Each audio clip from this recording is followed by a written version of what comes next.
Hora de Saúde. Oferecimento Macedo Hospitalar. Tradição em tecnologia, presentes nos melhores hospitais da Amazônia. Shopping da Saúde, o shopping do bem-estar. Neurogênesis. Com base no alicerce do ensino, pesquisa, assistência, tem a solução neurológica para você.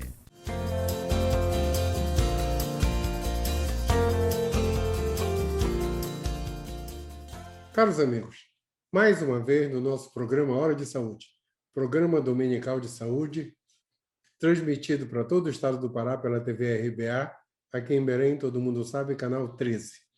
E neste exato momento, para o mundo inteiro, pelo link tvrba.com.br, ao vivo.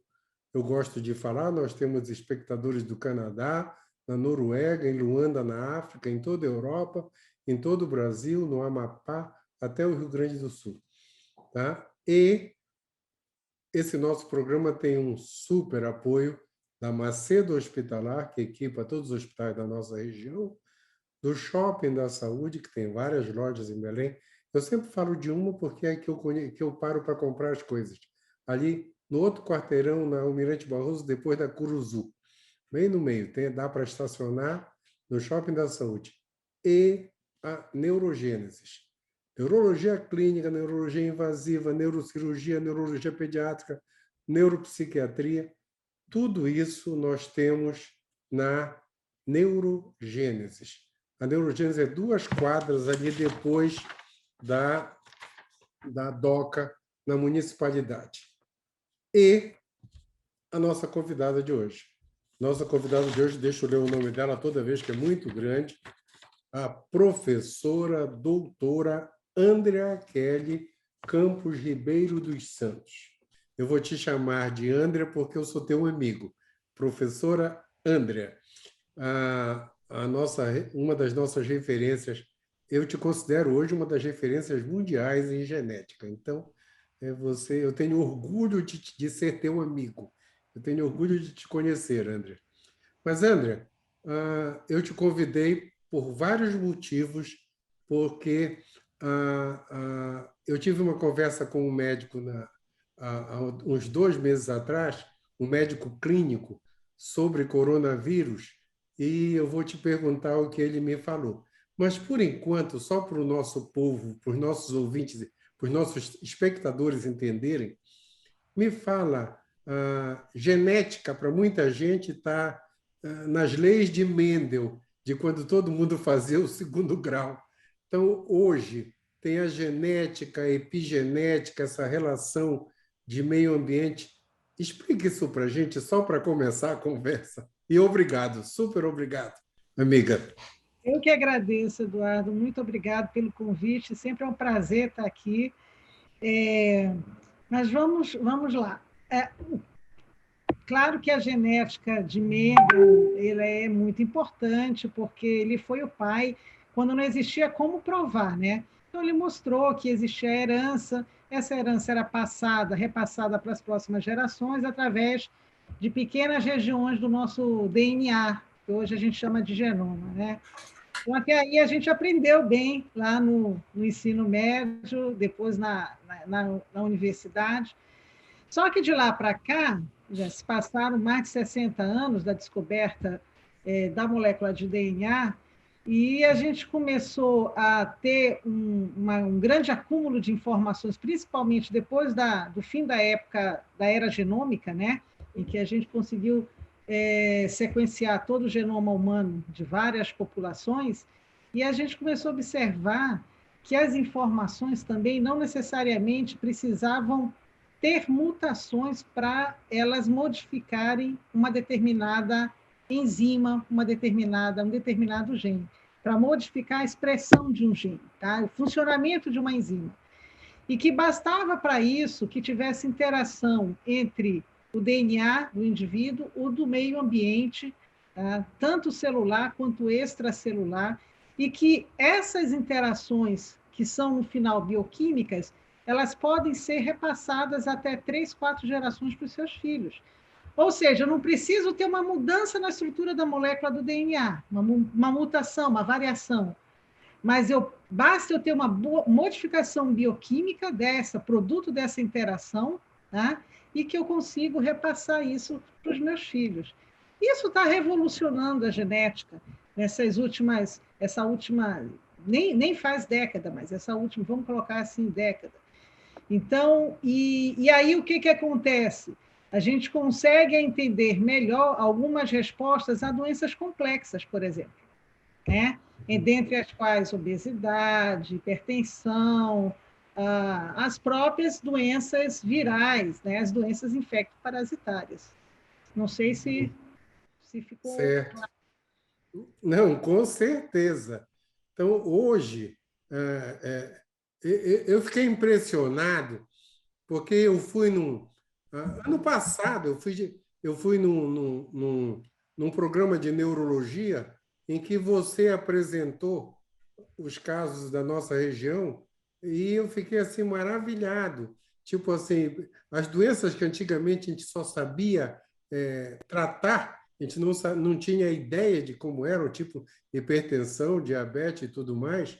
Eu até comentei no nosso último programa que os meus livros de medicina, quando falavam de doenças, falavam assim, conceito. O próximo item já era o quadro clínico, o sintoma do paciente.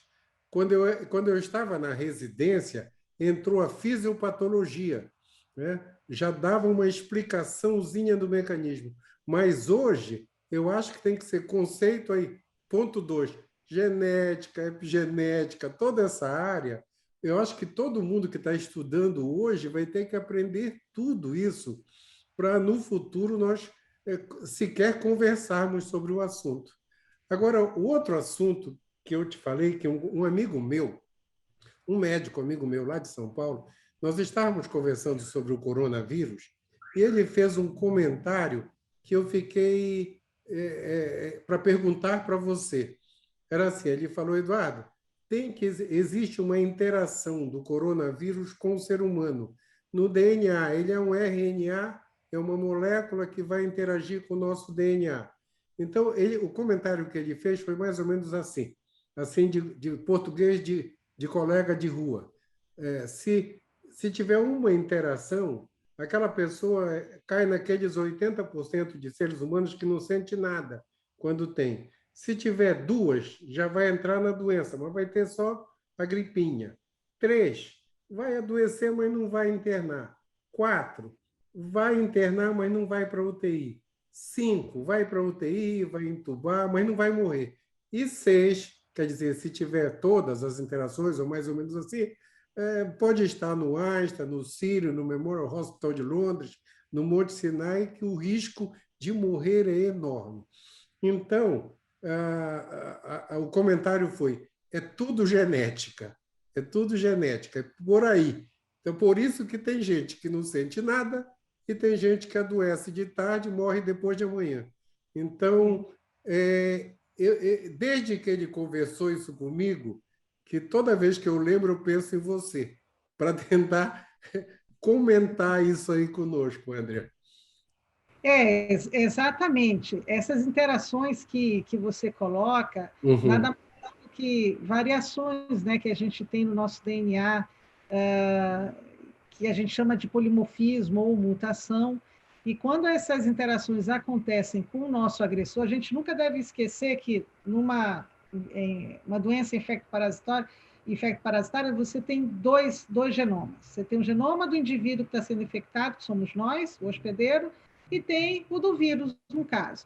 Ele tem uma vantagem muito boa, porque ele é um vírus de RNA, você lembrou muito bem. A molécula de RNA, quando comparada com a molécula de DNA, ela é muito mais instável. E, por ser instável, ela consegue se adaptar mais a qualquer situação. O que é o adaptar?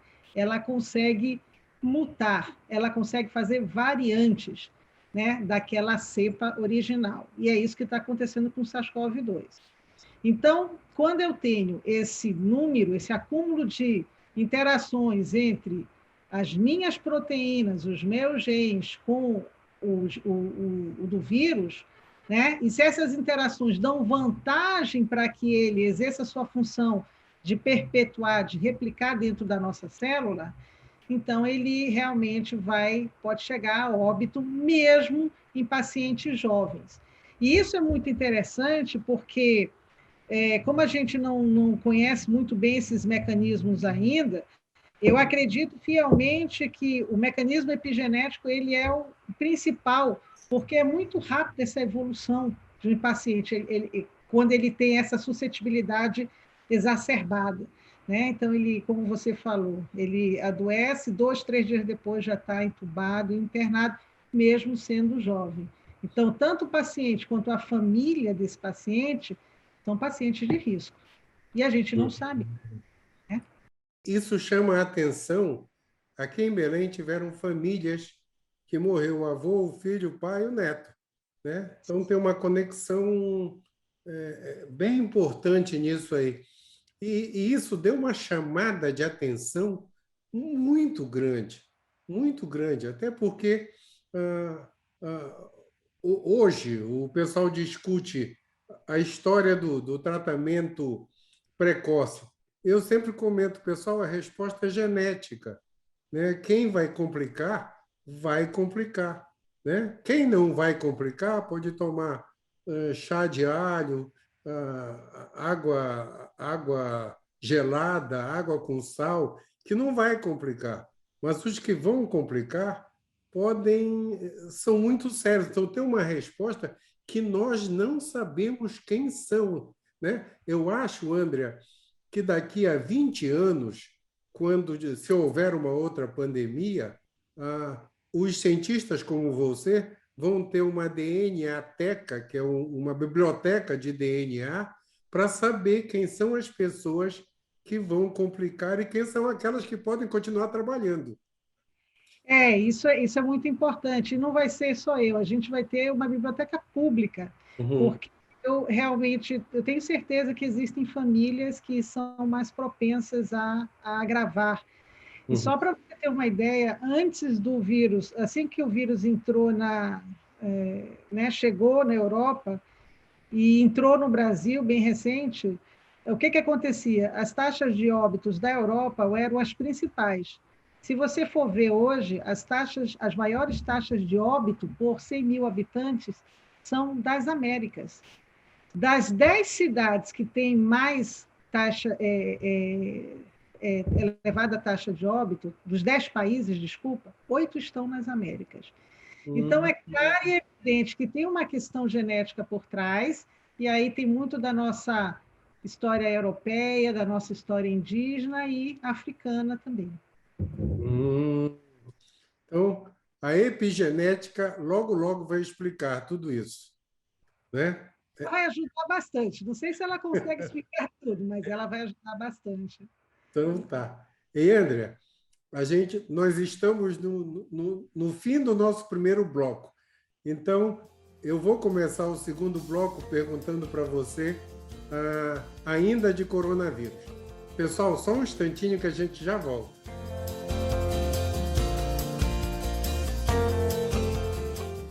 Hora de Saúde. Oferecimento Macedo Hospitalar. Tradição em tecnologia, presentes nos melhores hospitais da Amazônia. Shopping da Saúde, o shopping do bem-estar. Neurogênesis. Com base no alicerce do ensino, pesquisa, assistência, tem a solução neurológica para você.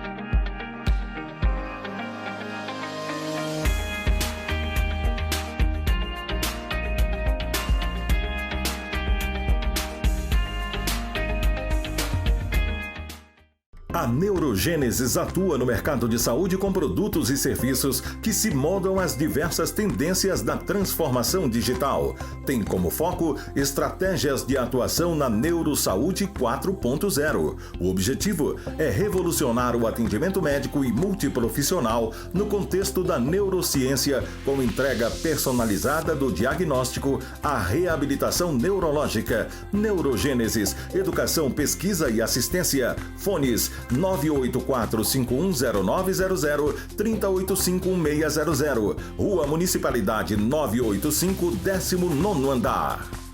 Hora de Saúde. Oferecimento Macedo Hospitalar. Tradição em tecnologia, presentes nos melhores hospitais da Amazônia. Shopping da Saúde, o shopping do bem-estar. Neurogênesis. Com base no alicerce do ensino, pesquisa, assistência, tem a solução neurológica para você.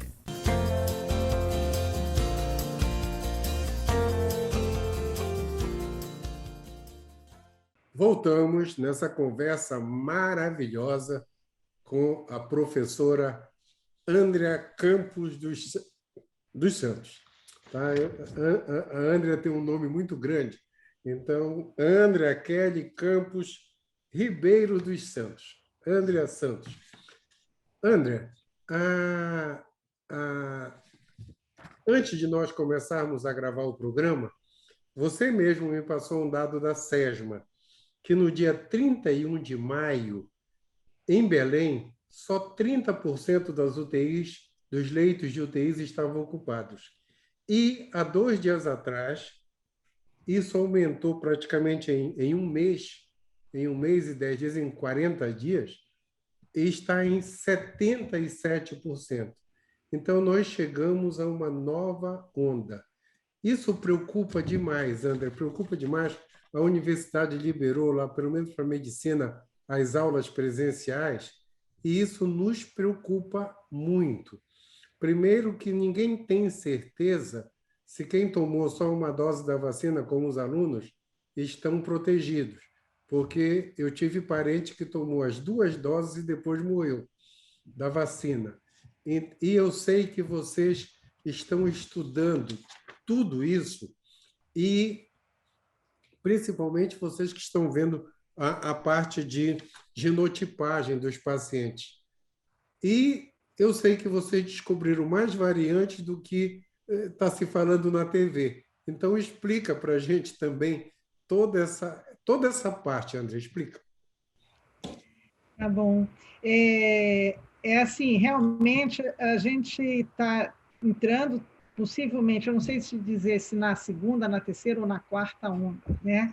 Porque existem várias hipóteses aí que a gente talvez esteja na terceira ou quarta onda do SARS-CoV. A grande questão é que a primeira do ano passado, talvez ela foi muito mais intensa porque ela era inesperada, né? Nós tivemos aquelas variantes muito importantes, a falta de uma estruturação maior da rede pública de saúde ou da rede privada, e aí a gente teve muitos casos de óbitos. Segunda-feira passada, eu estava numa reunião da Sociedade Brasileira de Genética e me deparei com a seguinte frase: São Paulo, o interior de São Paulo todo vai ficar lockdown por cerca de 15 dias. Tá? E ele estava destoando diferentemente de todos os outros estados. Ele estava num pico maior. Então, vamos... Aí, imediatamente, o que eu pensei? Então, a cepa variante que entrou da Índia e a cepa variante que entrou agora, a P4, em São Paulo, que também foi originada de lá, ela realmente entrou no interior do estado, está se espalhando e está aumentando os casos de coronavírus, né? Mas eu pensei que fosse ficar para o Sudeste, que não vinha mais, que a gente já tinha passado por essa onda, mas me surpreendi, como você bem colocou, com esse aumento de 30% até 77% em mais ou menos uma semana, vamos colocar assim, né, de taxa de ocupação de UTI. Isso é muito grave, acende de novo de que as medidas elas devem ser... as medidas de distanciamento, as medidas de uso de máscara, do gel, de lavar as mãos com sabão, elas devem ser toda hora relembradas, repensadas, mas talvez a grande informação também é que a taxa de óbito, apesar desse avanço das internações, ela está se mantendo mais, não está indo na mesma velocidade, ela está um pouquinho mais equilibrada. Isso pode ser reflexo, por exemplo, da vacinação, Eduardo, né? Porque a taxa de internação em UTI geralmente são mais de idosos.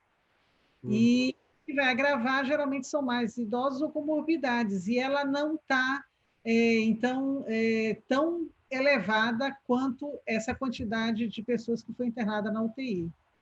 Uhum. Paralelo a isso, a gente tem 3 projetos quase que simultâneos acontecendo entre a universidade, o Instituto Tecnológico da Vale, o próprio LACEN participando também com a gente da universidade, e a gente juntou várias amostras de pessoas que eram positivas para a Covid. Eu já tenho atualmente cerca de 400 amostras sequenciadas, genotipadas, e o que a gente observou? A gente observou que nessas amostras, uma amostragem, né? Nessas amostras que foram feitas de Belém e de Manaus, a gente encontrou 17 variantes só na região norte. E aí eu dei um sorriso.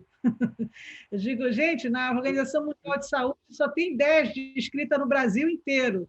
Uhum. Então tem esse... Deixa eu só te fazer uma pergunta. Tem a variante P1, a P2, a P3 e a P4, eu acho. A da nossa região, a da Índia, da África do Sul, né? E a outra eu não lembro de onde.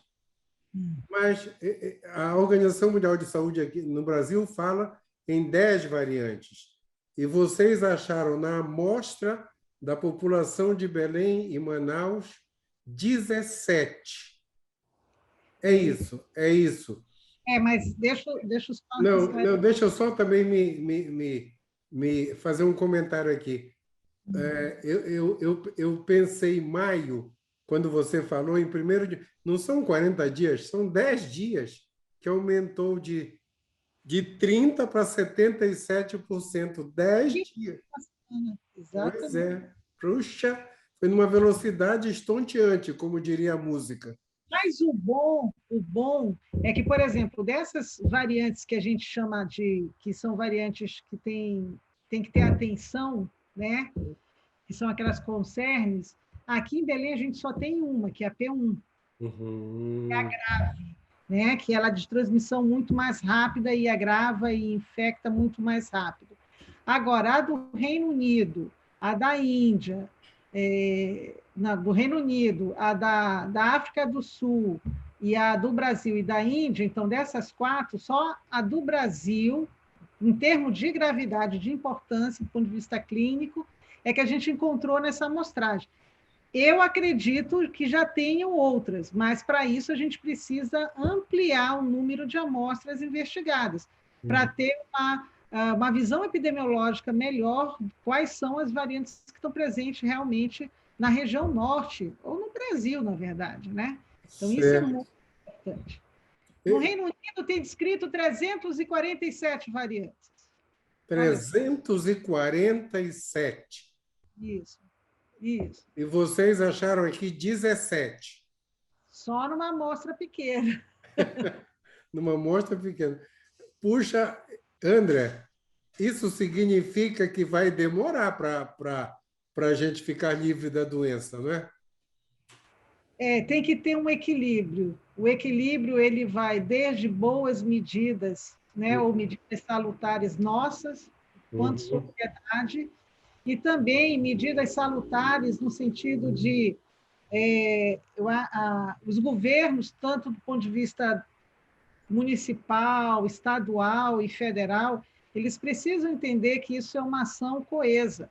Então, se a gente quer livrar o vírus como um todo ou melhorar esse impacto, ou se faz essa genotipagem em massa para saber o que está circulando aqui e tentar bloquear essa entrada de novas variantes na medida do possível, é muito difícil, mas tem que se tentar. Vacinar o máximo de pessoas, tá? Principalmente em regiões muito populosas, como as metrópoles, São Paulo, por exemplo, Rio de Janeiro, todas as capitais. Enfim, e isso eu acredito que a gente vai ainda levar até 2022 para chegar numa normalidade mais próxima do que a gente vivia, certamente. Deixa eu te fazer uma pergunta. Devido a essa variabilidade genética do vírus, você acha que vai ser necessário tomar vacina todo ano daqui para frente? Enquanto o vírus estiver circulando, sim. Vai ser igual o vírus da, né, H1N1, que você tem várias subcepas aí, ou linhagens, e que todo ano você tem que reforçar esse combate. E não dá para saber ainda, Andrea, a virulência de cada cepa, ou dá para avaliar? Dá para fazer, mas precisa de uma estrutura bem montada, porque aí você tem que fazer testes, tanto em cultura, e manipular um vírus como esse, que é um vírus muito perigoso. São poucas instituições e unidades que conseguem manipular, fazer ele replicar em forma de cultura, né? E depois inocular em camundongos. Então, demora um pouco, não é algo simples, né? É um pouquinho complexo. Mas por isso que existem outras variantes que podem ter importância clínica, mas a gente não pode dizer que elas são concernes, porque elas ainda não foram investigadas ou concluídas a sua investigação, que nem essas 4 que eu falei aqui no início, que são as mais importantes. Ok. Andrea, estamos no nosso minuto final. Temos 1 minuto e meio para as tuas considerações finais. E, ultimamente, a gente tem dedicado o programa para a ciência, para alguém, para a família, para paciente, para a instituição. Fica a teu critério. Considerações finais e pode dedicar o programa. Dessa vez eu vou ser diferente. Eu vou dedicar a todos aqueles pacientes que, infelizmente, morreram, né? E que muito em reflexo da falta de humanidade, né? Eu acho que o que falta na gente é muito a nossa responsabilidade para a humanidade, porque nós somos responsáveis também por essa disseminação, querendo ou não querendo. Então, assim, só vou lembrar uma coisa para vocês. Cada vez que vem uma onda, você tem uma manifestação clínica da COVID, né, do SARS-CoV-2, que ela vai desde uma dor de cabeça, de uma febre, falta do olfato, ou seja, ela é multissistêmica, ela vai passar por todos os sistemas. E, na minha consideração final, eu queria dizer que talvez essas variações que vão acontecendo entre pacientes, então você não tem uma clínica exata, né? Você não consegue colocar eles num grupo único, deve ser consequência dessas variantes que estão presentes aqui na nossa região. Cada uma vai manifestar ou mais para o sistema nervoso, ou mais para o sistema esquelético, ou cardíaco, e assim por diante. Poxa, obrigado mais uma vez. Você nos atualizou. Em breve você volta para atualizar de novo, porque isso está numa constante mudança, né? Uma constante mudança, é isso. Pessoal, o nosso tempo acabou. Eu queria agradecer de novo a Andrea. Puxa, Andrea, você, quando vem aqui, explica para a gente o que se faz de melhor no mundo hoje. E só o fato de vocês já terem descoberto 17 variantes numa amostra de 400 pessoas é uma coisa fora do comum. E super obrigado, querida. Meus caros ouvintes, uma semana iluminada para todos. Continuem de máscara, por favor. Eu estou sem máscara porque eu estou na minha casa, a Andrea na casa dela, né? De máscara, lavando a mão, distanciamento social, é o que ela acabou. O nosso lado humano tem que pesar para que a gente consiga acabar com essa pandemia. Um abraço a todos e até domingo que vem. Tchau, Andrea. Um abraço. Obrigada. Hora de Saúde. Oferecimento Macedo Hospitalar. Tradição em tecnologia, presentes nos melhores hospitais da Amazônia. Shopping da Saúde, o shopping do bem-estar. Neurogênesis. Com base no alicerce do ensino, pesquisa, assistência, tem a solução neurológica para você.